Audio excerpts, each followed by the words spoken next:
Good afternoon from the Porsche Pro over here at Porsche Ocala. Today we're going to be going over just kind of the important aspects on how to work a 2022 Taycan. The 2022 Taycans actually have a newer infotainment system, and I wanted to touch up on some of the differences. But otherwise, mainly this video is going to be under the presumption that your car is already set up, because we already have a video on the importance of setting it up, where to change the settings, and none of that has really changed on the cars. It's just a matter, of course, of the infotainment system and just a very brief video on how to work things on the Taycan.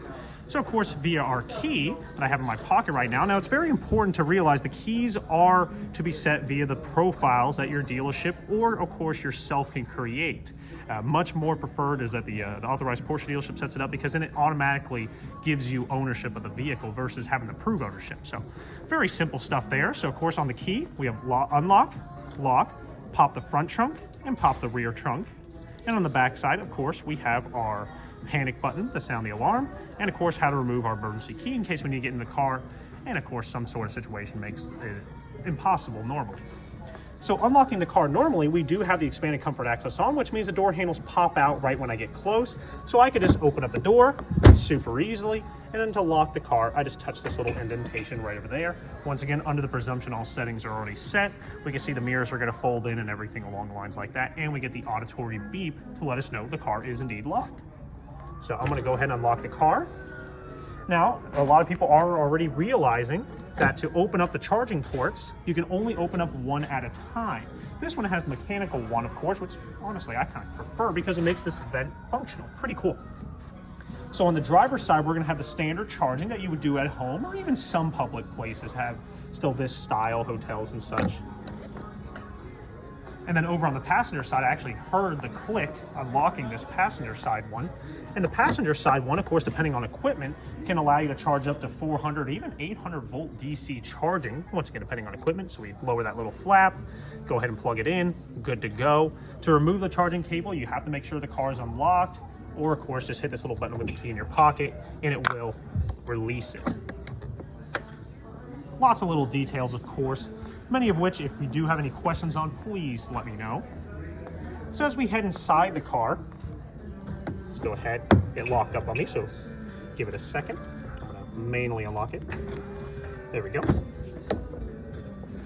course, as we come to the interior of the car, we see our seat memory right over here, our door handle, unlock and lock right there, all of our window controls right over here, very simple to operate, mirror control for adjusting the left and right mirror. This little guy folds in the mirrors if you're going through a car wash or something like that. And this is going to be your child lock and rear window lock. So if that is on, like so, those rear doors aren't going to work from the inside, and they can't adjust any AC if you have that option on the car. This one's going to have the 14-way power seat, so this will adjust our thigh support. So you can see that little leg extension right over there. Very simple, forward, back. So lifting it straight up, adjust the height, obviously. But then we can rotate it on a pivot, and you can actually see it raising just the front part of the seat, or of course the other way, and it kind of makes the seat more flat. Pretty neat. Picture our back here, and 4 ways of lumbar adjustment. Now the lumbar adjustment can actually catch people off guard. They go, it moves up and down. It's technically 2 air cushions. It's hard to showcase without both hands, but of course if you push it down, it inflates the lower air cushion. If you push it up, it inflates the upper air cushion. If you push it forward, it inflates both. And of course, retracting it back is that little button. Very simple. Now, of course, I'm able to showcase this car. And of course, I do have the customer's name blocked off, so we don't see that. And we're not going to go into settings, so we don't have to worry about much of that, because I've already done it on this car. We have our headlight operation. We want that in automatic, which is right where it needs to be. Of course, we are able to customize this little screen over here by using the right-hand side of the steering wheel. Now, our steering wheel controls, we can see right over here, we have this little guy, little button right here, that jumps that yellow highlight across the board. And then depending on where that yellow highlight is, if I spin this wheel, it allows me to change what I want to see. And once I get to the one I want to see, I push in the button. It's pretty easy. That means if I come over to the middle one and I spin the wheel, I can change it to power meter and extended map, anything. It's pretty cool. And of course, same over here. But that's it, very simple. Now, of course, the car did turn itself on when I closed the door and kind of just stepped on the brake. It does realize that. I get a lot of people that say, well, it's not starting for me. Got to make sure all the doors are shut, the key's in your pocket, and it will start up. But of course, if it doesn't, we do have a little button right over here to turn it on and turn it off. Very simple. Left-hand side of the steering wheel is going to be our voice commands. Just a nice little tap and say whatever you want it to do. If you feel like you made a mistake or you're trying to cancel it, we just hit the button again. So, and I just canceled it. Very simple. Our recuperation is right over here, of course. Whenever you turn on the car, it will always revert back. And this is, of course, being 2022. They could change this. It always reverts back to it being off and allows the car to coast and coast and coast and coast. The recuperation on Porsches is very mild. It mainly just feels like a gasoline engine car. Now we have that little symbol that matches this button. And of course, when you let off the gas, it gradually slows you down while also regenerating the brakes. The main recuperation of the car is linked to the braking system itself. That's where you get the most of it. There's actually a hidden mode for automatic that monitors the car's distance in front of you and will actually start using the recuperation to slow you down if there's cars in front of you. And if not anything, it just coasts. It's a pretty neat little function. Play around with it. Don't be afraid of it. It's pretty fun. This little button is programmable right over here. We can have it linked to garage doors, the electric sports sound. That seems to be one of the more popular ones, is to link it to the sound, but it's once again a matter of preference. Turn signals, I don't think we need anything to talk about that. Of course, we have automatic high beams on this car, and we see that symbol right over there, and I can turn that on or off just by tapping the stock away from me. Cruise control, this one does have the active cruise control. Now, we're not going to talk about InnoDrive because that could be a whole video in of itself. So we have the little button over here at the end that allows us to turn it off and on. And whenever you turn it on, you'll see this little indicator and you get a bunch of pop-ups. And of course, from there, the system is on a standby mode. I always like to describe it like a DVD player. You know, when you plug in a DVD, it doesn't actually start playing the movie, it just gets you to the main menu. And that's where we're at right now. So in order to get things playing, just like we did with the high beams, if I want to go forward and set the speed, I push it forward.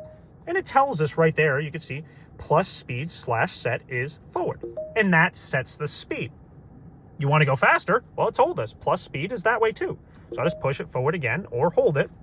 You want to pull it towards you? Of course, we're living in horse country over here. So you pull it towards you, rein it in like a horse, and it'll slow it down. Pretty cool. Now, you can cancel it by tapping your foot in the brake, just like any other normal cruise control. It's no problems at all. And then to resume it, we're going to go ahead and lift it up. You can also cancel by pushing it down. Doesn't matter. It's all the same.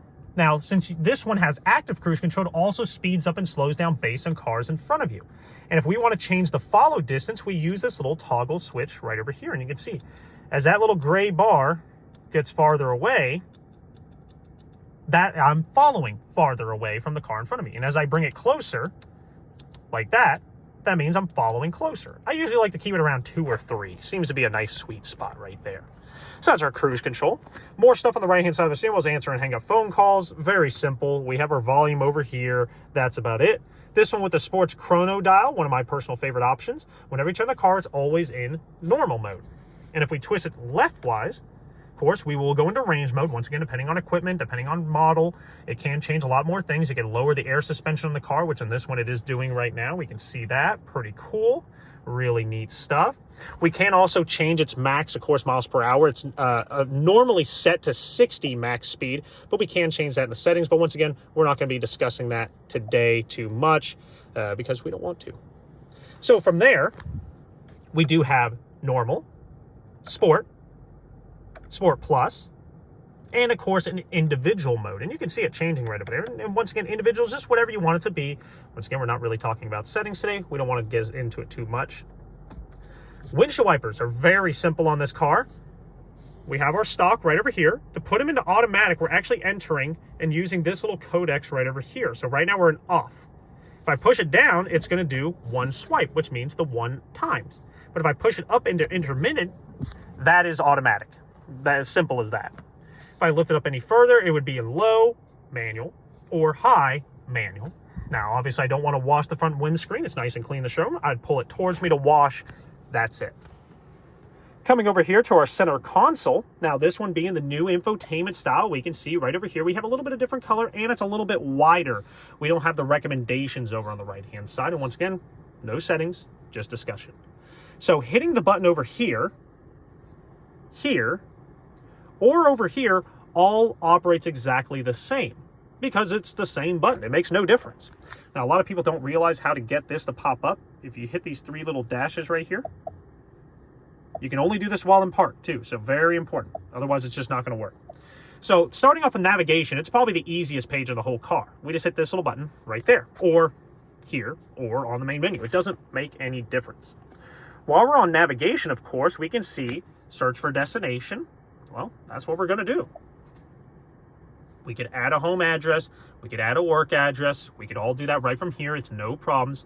But in this case, I'm just going to hit up here where it says search.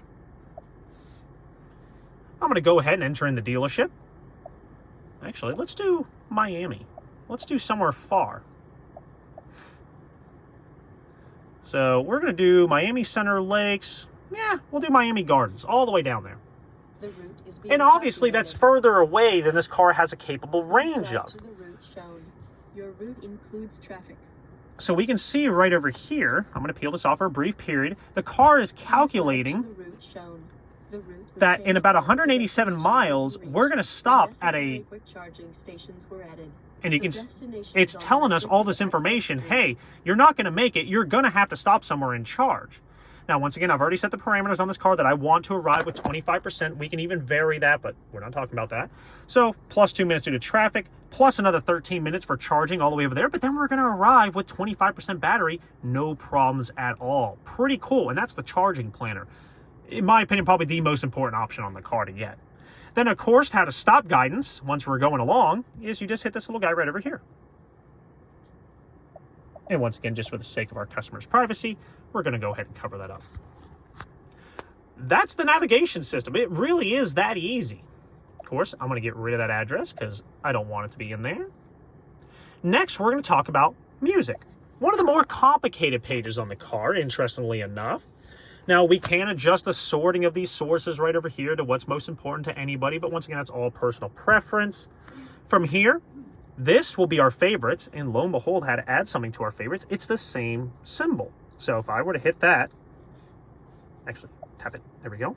And you'll see now that's not gray anymore, and that means I could access my favorites, but I don't want to do that. And you see I removed the only favorite, and it goes gray again because there isn't one. So while I'm on FM, I can go next station, next station, next station, so on and so forth, pretty easily. But when you get to a source that has a lot of them, you want a list. So list is going to be, no matter where you are, the list of all the local stations coming in at the best reception. In this case, I'm in a bunker of our dealership over here. I only get a couple stations that come in, realistically. It's pretty fun. If I go to satellite, well, look, list is still the same thing. I can hit all stations. I don't have any signal, so that's why it's all saying unavailable. But I could choose whatever one I want, and I think this is the easiest way to do it, is right over here. And tap whichever one, and of course, you're good to go. Pretty cool. Come back to play, and we get a little bit more information. Bose is just how you adjust the treble, bass, fader, everything like that on the car, so no problems at all.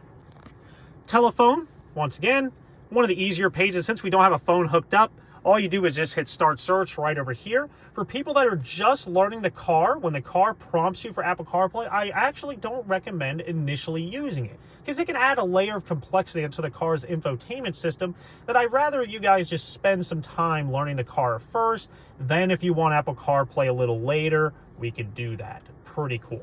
So just simple work right over there. And this is the easiest page. There really isn't much to discuss on telephone. You have keypad, contacts, and call history. And they're all self-explanatory. Contacts are contacts, call history are calls you made or missed, and keypad is your keypad. That's about it. Very simple. Down over here, this little car symbol is just car stuff. So we could change our driving modes. If you don't have a sports chrono, this is where you're going to come to change your drive mode settings. It's right over here. We have our chassis stiffness right over here. A lot of people ask me, well, what's that for? Well, if you're going through some nice sharp corners on the back country, a little stiffer suspension can help the body roll, really change the car's handling. We have our chassis height if you have air suspension, our recuperation. Once again, we already have a steering wheel button for that. You could have more, you could have less. It's not a problem. Assistance is going to be right over here. Is all of our safety equipment around the car, so we can manually pull up our cameras. We're already going to have a button for that. Lane keep assist, of course, helps you that if you start drifting from the lane and you actually get towards the edge of it, it'll actually kind of scoot you back. active lane keeping means when you have active cruise control going, it holds your lane. So you're kind of sitting there in the middle of the lane, it'll hold you there. You just kind of rest your hand on the steering wheel. On long, straight roads, and I'm talking long ones, it can try to think that, hey, you're not having your hands on the steering wheel, because it looks for kind of a little bit of fight on the steering wheel. So if it ever does that, just give the steering wheel a tiny little jiggle like that, and it'll go, ah, okay, you are still here. No problems, common to see. Lane change assist is blind spot. Intersection assist, of course, prevents you from hopefully getting T-bone. Maneuver assist, if you're backing up and the car suddenly brakes. I actually had a customer tell me about this just the other day. They're trying to parallel park and the car suddenly brakes when they're trying to get too close. And of course, it can be pretty aggravating when you're trying to parallel park. So that's the one we're going to want to disable there. Rear cross traffic alert, pretty useful. Egress warning. I'm in Florida. We don't really have any steep hills or much of anything there, so can't really attain to much of that there, but it's supposed to be if you're pulling out and it's a possibility of you bumping the rear end of the car because it's so steep, it'll give you a warning saying, hey, you probably can't do that. Pretty neat. Trip computers right over here. Comfort, just a lot of settings and stuff like that. This is where to come to adjust the ambient lighting, but we're not really worrying about that right now at all. So we've gone over the core functions of the car: navigation, media, phone, and vehicle. There is, of course, a couple of other pages we're going to really discuss is going to be air conditioning. Once you really have it set, you really don't ever have to hit it. So all the air vents right over here are all electronically controlled. We can hit diffuse, and this is where I recommend doing. I hate having cold air blowing on my face, and it kind of just spreads the air out and cools the cabin nice and quickly. Focus, if it's a hot day, you need it pointing at your face, you hit focus. Or you can even hit individual and move the air vents exactly where you want them, and it's kind of fun. So you just grab it and move it. You can even adjust how much air comes out of them. Pretty fun, but for the most part, I just leave it on diffused and let the car handle it. Air quality, of course. Ionizer if you're an allergy-filled mess, automatic air circulation. Make sure both of those are on. That's it. Pre-cooling and heating. Once again, we've already talked about how I've already set all the settings, but when I unlock the car, it's automatically gonna, of course, start turning on the AC if it has sufficient charge. Pretty neat. Last page we're gonna talk about, but it's very, very brief, is HomeLink. Garage doors are all different. I can't come out with a singular video, unfortunately, really how to program your garage door, because each garage door company has a slightly different format. But you would hit configure new profile. It tells you, of course, hold the remote that you're going to have and point it at the screen and press and hold the button. It proceeds through the steps. You hit next. My secret is when it says, hey, would you like to synchronize? And you go through the synchronization steps and it says, did it work? Even if it didn't, hit yes. Then from there, there's some other steps we got to do. That's a little different depending on each garage door motor. So we're not going to get into that one on here because I hate to say it, but each one of those kind of needs a personal touch from somebody that's really good with it. So you can give me a call or anything like that. I can try my best. Now we're getting into this little screen right over here. As we discussed, these buttons are the same as those buttons, which are the same as those buttons. No difference. We have our core AC buttons right over here, such as our front windshield defrost, rear windshield defrost, how to pop up quickly our menu button right over here. It brings up, lo and behold, it brings up our AC, which is the same as hitting that. Air circulation, in case you get behind a garbage truck or something like that. AC max for those hot days. Right now, we only have 2 zones of climate because I have it synced. But you can see if I unsync it, I get the 2 zones right over there. And of course, we can actually adjust it. So I can adjust the temperature on the left side, right side, fan speed for left and right. And if I wanted an auto, I can use that little button to put it in auto and then sync it back up again. Heated, ventilated seats, ventilated, heated seats. Very simple. This little pad right over here is another way to see and to adjust what I see on the screen. I still think the touchscreen is a little easier, but you can get pretty handy with this thing, and it does make it a little more relaxing to do any functions on the car. Pretty neat. Over here is how we're going to pop the front and rear trunk from within the car. Now the rear trunk can be lowered from within the car, but the front trunk you do have to get out and lower it manually. But I'm going to keep that open because we're going to be going back there shortly. If you have the electronic openers for the charging ports, you can open them from here. We can also see our state of charging. We can see 98% with 205 miles based on our current driving habits. Obviously, that can vary quite drastically. We have another way to adjust our volume right over here and how to turn off our screens if we want to. Turn off center display, which is this one. Idle mode on the passenger display, if you have it, of course. Turn off passenger display, as you can see there, or shut down the whole PCM, which we don't want to do that right now. It's not important. Pretty cool. So that's kind of the flyby core functions of the whole car. Now we're going to talk about some other aspects of it. Now I always recommend turning off the car fully before you get out. It's very important, especially when you realize the car uses those keys to find out who's driving, and it only does it based on who unlocks the car. So if you don't lock your car in your garage and your partner comes out there to drive the car and they don't have to unlock it, well, it's not going to go to them, and then they're going to mess with your settings. So we don't want that. So always lock the car, even in the garage. Very important. It'll save you a lot of annoyance later. To pop the front trunk, now never use your ring hand, of course. Otherwise you can drag across right over here and damage the paint. Just kind of an old tradition. So the latch is at the bottom. So we just gently shove that over to the right and you're good to go. Our front trunk right over here, of course, we have the emergency release. If somebody is small enough to fit in there and they can hit that button, very impressive. A little bit of toolkits over here. Some people have this, some people don't, I've been told, which is a little interesting. I think some of them will have one side but not the other. Usually you're gonna have this one right over here, which has our fix-a-flat, our tow hook. Over here we have our air pump, and of course our little toolkit and our wheel lock right over there. Pretty cool. Go ahead and close this up. There is a tradition with Porsche is to push on the logo to seal it up all the way. Very nice. Coming over here to the rear of the car. Now, as we mentioned before, we have our charger right over here. Once again, even those can be a little different.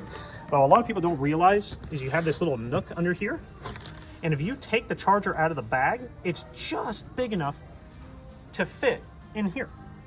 So really nice if you're going on a long trip and you need to bring the charger with you. You don't have to carry around that whole bag. You can just stuff it right under there with just the essentials and you're good to go. While the trunk is open, this closes it. This one would close, then lock the car, which I wanted to do.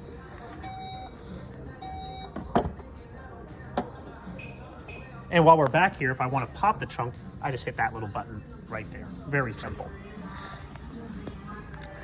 But in short, that's our brief video on how to work the essentials on the Taycan. Is there more to that and a lot more hidden features? Oh, of course. No, of course there are.